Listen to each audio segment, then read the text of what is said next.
I decided to just explain kind of a big part of what our food prep is, which is meat canning.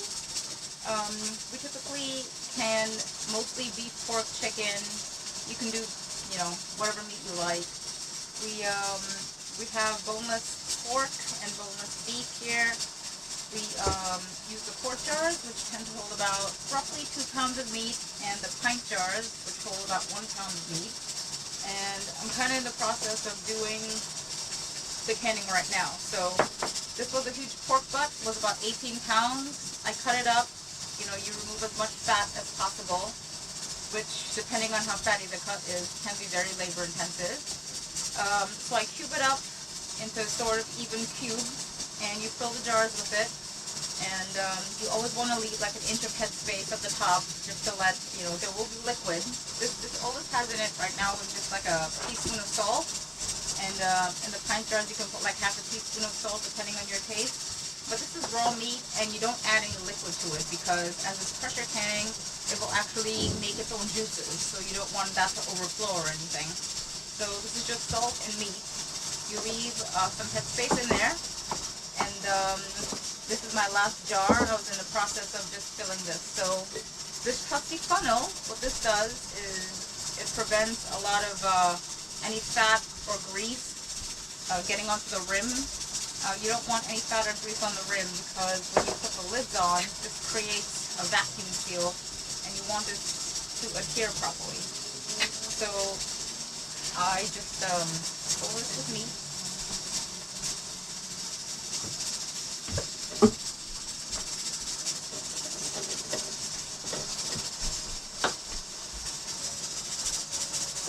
I just take a damp paper towel and I will go around the rim just to ensure that any grease or fat or anything at all is removed from the rim. You want to make, you know, as good a seal as possible.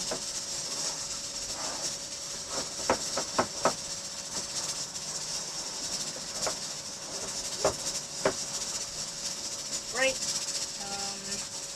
Center the new lids, and these lids are not reusable. They're a one-time use only. Put these on here. And these bands are reusable, so that's very cost efficient. Now when you tighten these down, they're just fingertip tight. They're not cranked down, they're not super tight. It's just to keep the lids on centered as it's pressure canning.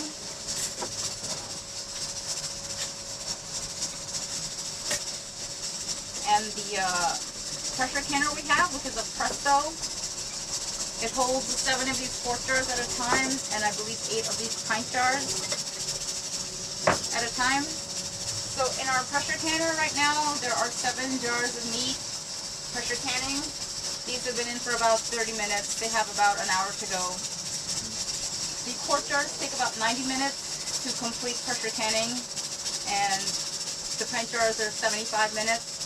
You just want to make sure that these are pressure canned long enough to kill botulism. You don't want to get any food poisonous, especially when you're underway in the middle of the ocean and there's no help that you can get. You can't just pull into a hospital and get treated. So this has been going for a while, and I have some finished jars of meat over here.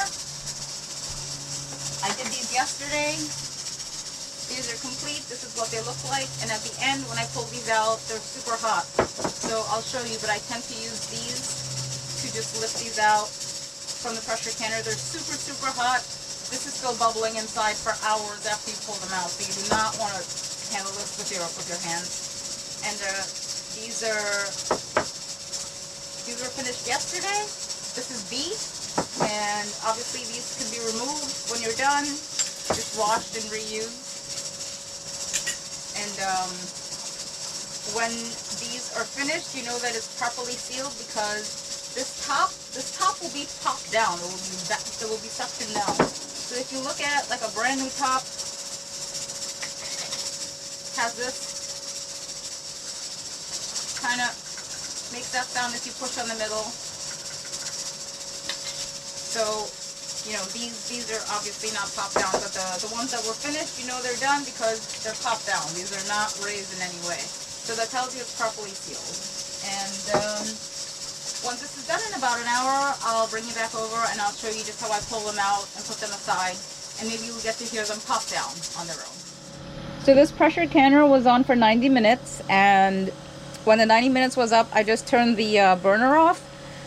And it is advised not to, you don't want to rush this decompression process. So you just leave it to cool down naturally. And when the little stopper in the back here drops naturally, then it will be safe to uncover and cover the pot. But you just leave it to cool, because if you try to force it by running water on it or just, you know, opening it prematurely, what could happen is the jars inside could decompress too rapidly, depressurize, and it could actually cause the jars can break, or they can spill over and it won't seal. It could cause a whole host of problems. So just it takes a while, it takes a few minutes, but just let it cool down naturally. Okay, so now that the gauge has fallen naturally, now it's safe to take the cover off. I usually just pull the rocker off, and then you carefully open the cover, and you want to just there's a lot of steam. This is super hot still, so you just want to open this very gently. I just let, you know, the steam come out for a little bit, and then take the cover off, put it over here.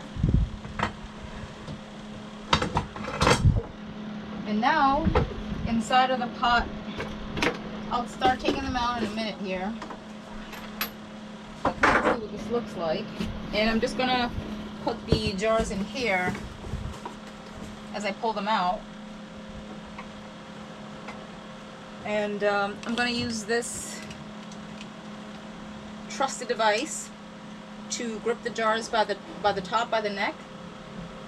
And the trick is, when you're taking these out, you don't want to like bend it.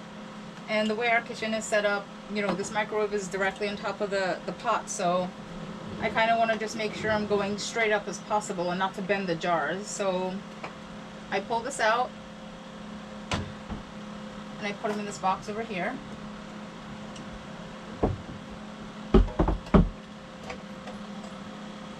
Pull these out.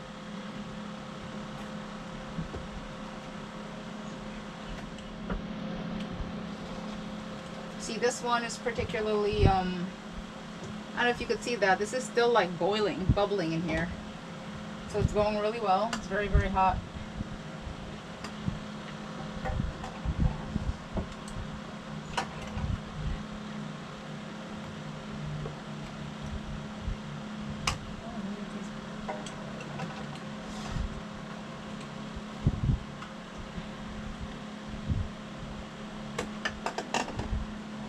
And I have one more jar. Try to make some space in here.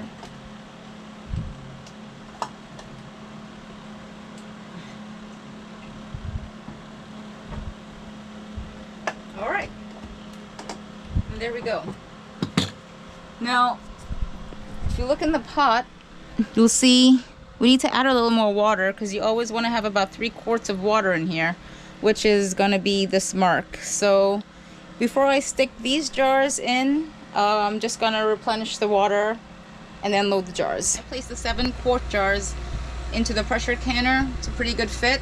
Now at the bottom of the pressure canner, I'm not sure if you can see it, there is a rack which keeps the jars off of direct contact with the bottom, because you don't want the jars in direct contact with the heat. It could cause breakage of the jars. So they're on a rack. There's 3 quarts of water in the pot. The jars are filled in there. And now we're ready to get this going. This is the lid, and this is like the rocker, you know. This is the rocker, and these weights are how many pounds of pressure you want to cook this on. Now, it depends where you are. At sea level, which is where we are right now, it requires 10 pounds of pressure for 90 minutes for these quart jars for meat. So this built-in is 5 pounds, and this little weight up here is another 5 pounds, so that's 10 pounds of pressure. So what we do is we'll cover up the pot, we'll put this on. After it steams up a little bit, we'll put this on, and then we set the timer for 90 minutes, and then we'll come back after that point. Okay, so that's been venting for a couple of minutes. So now we're just gonna put on our weight, which is 10 pounds of pressure. We stick that on there, and when that begins to rock, then we start the timer for 90 minutes. The last bit of jarring, I just pulled these out of the pressure canner. Not sure if you could see, some of these are still bubbling. They're very, very hot. And as time goes on and they cool, you might hear the lids pop down. They make a little pop sound. Tells you they're sealed. Although after they're cooled, completely cooled, and I take the bands off to wash them and reuse them, I will typically check, you know, just give a little tug on the lids to make sure they are sealed, because you should not be able to actually just pull them off with your hand. You need like an opener, a can opener or something to pry them off. So we would typically not leave these for longer than 9 months before consuming all of them. It's interesting because the Presto pressure canning book that I follow, they don't mention like a time frame of shelf life for the canned goods. I'm not sure if that's a liability for liability purposes, but I would say 9 months to a year. For us, we have eaten our stores up till then, and they have been good. We haven't had an issue. So that's it. That's how we can. We have about 60 of these jars, which one of these quart jars typically lasts for 2 full meals for Tim and myself. So basically 2 days worth of food. So we pretty much have 120 days worth of meat, not to mention all the other cans of vegetables and canned meat that we also have in store. So I don't think we'll be going hungry anytime soon.